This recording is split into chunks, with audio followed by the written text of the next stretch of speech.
Hello, everybody. Today, our group will be presenting Korsakoff Syndrome.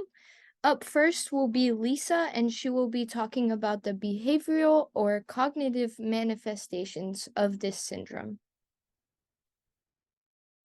There are three main acute clinical symptoms of Wernicke's syndrome: ataxia, which is impaired in balance, coordination of voluntary movement, poor fine motor skills, and unsteady gait; ocular abnormalities, which is paralysis of the eye muscles, double vision, rapid and/or involuntary eye movement, and drooping of the lids, otherwise known as ptosis. There's also mental state, which is confusion or disorientation, which develops over a few days to weeks, and it is the issue with this syndrome. It can affect your day-to-day life. Patients may not show all three symptoms. Left untreated, Wernicke syndrome becomes irreversible and can cause possible death. Wernicke's affects nerves and mainly targets the nerves outside the central nervous system. This can have a huge impact on your day-to-day life and your quality of life. I am Melinda, and I will be going over the neural and genetic basis of Korsakoff syndrome.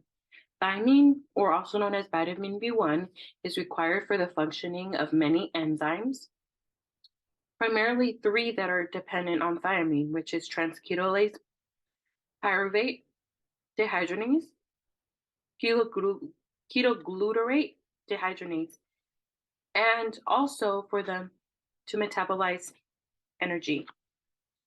So thiamine is required to metabolize energy, and when energy is not metabolized, it can lead to neuronal death and damage to the medial dorsal nucleus of the thalamus, anterior thalamic nucleus, mammillary bodies, and medial temporal lobes, but mostly centered within the mammillary bodies. The precursor to Korsakoff syndrome is Wernicke syndrome, whereas Korsakoff syndrome is the chronic deficiency of thiamine. The genetic component is that 80% of the brain thiamine is in the form of thiamine diphosphate. In a 1993 study, Butterworth and colleagues demonstrated significant reductions of thiamine-dependent enzymes of alcoholic patients, which essentially means that alcohol blocks the conversion from thiamine diphosphate to thiamine pyrophosphate, which nourishes the which then metabolizes energy. Furthermore, studies, furthermore, in a UK study done in alcoholic patients for the thiamine transporter gene affected by Korsakoff syndrome found that genetic variations within the gene. They concluded that further genetic studies are needed because this is a very underlooked syndrome and neurological disorder. However, what they found is that alcohol blocks the gene expression and absorption and thiamine absorption.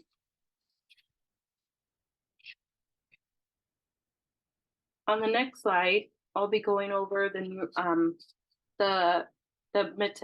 process to where how thiamine gets metabolized. So glucose turns into glycolysis, which creates the enzyme pyruvate, and then from pyruvate it becomes acetylcholine, which is in turn used to then process energy. However, in most alcoholic patients, thiamine deficiency can then inhibit the generation of pyruvate and therefore inhibit neuronal transmission. So in order for that for glucose to metabolize, thiamine is needed for that process. I will then be followed by my colleague who will be going over developmental course.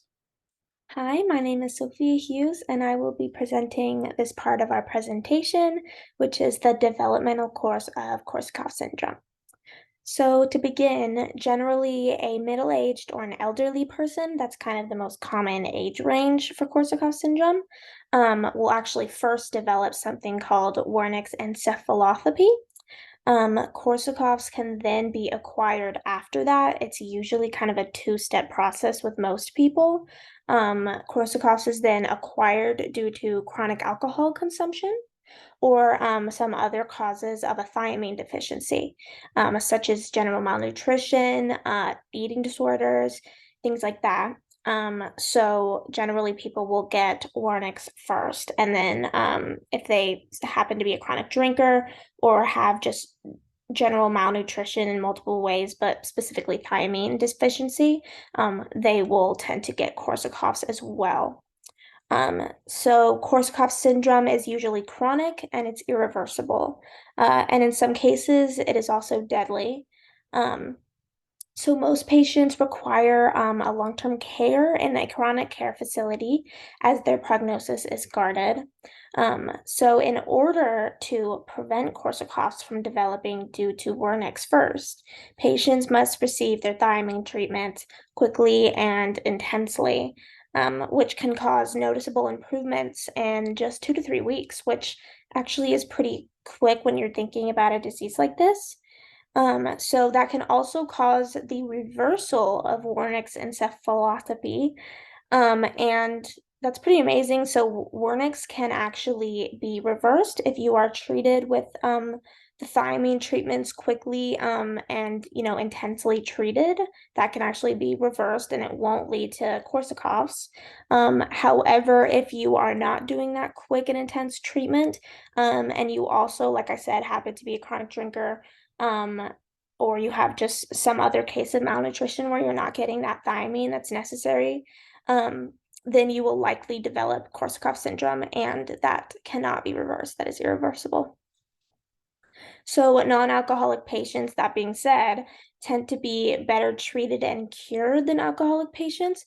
Alcoholic patients have just a lot more of that chronic malnutrition and thiamine deficiency.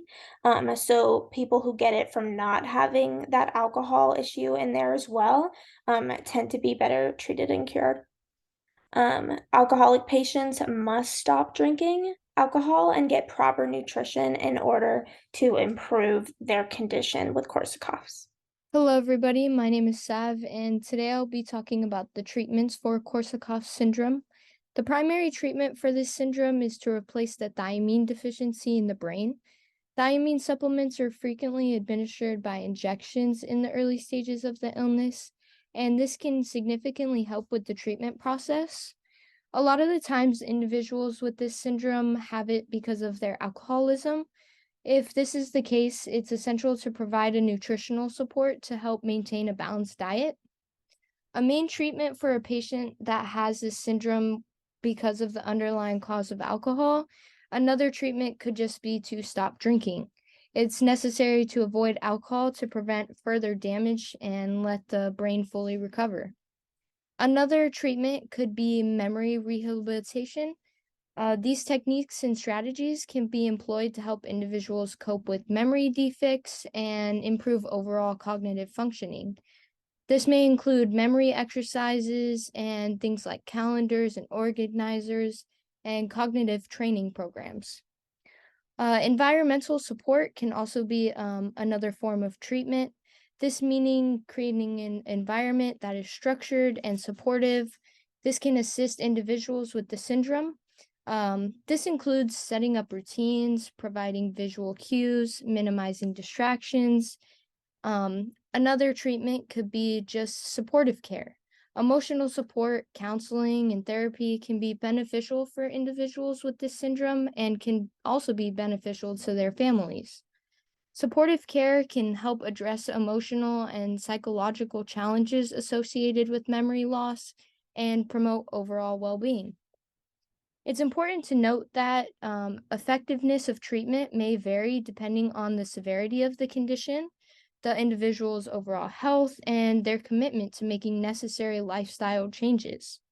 It's crucial to work closely with a healthcare provider experienced in managing this syndrome to develop a personalized treatment plan.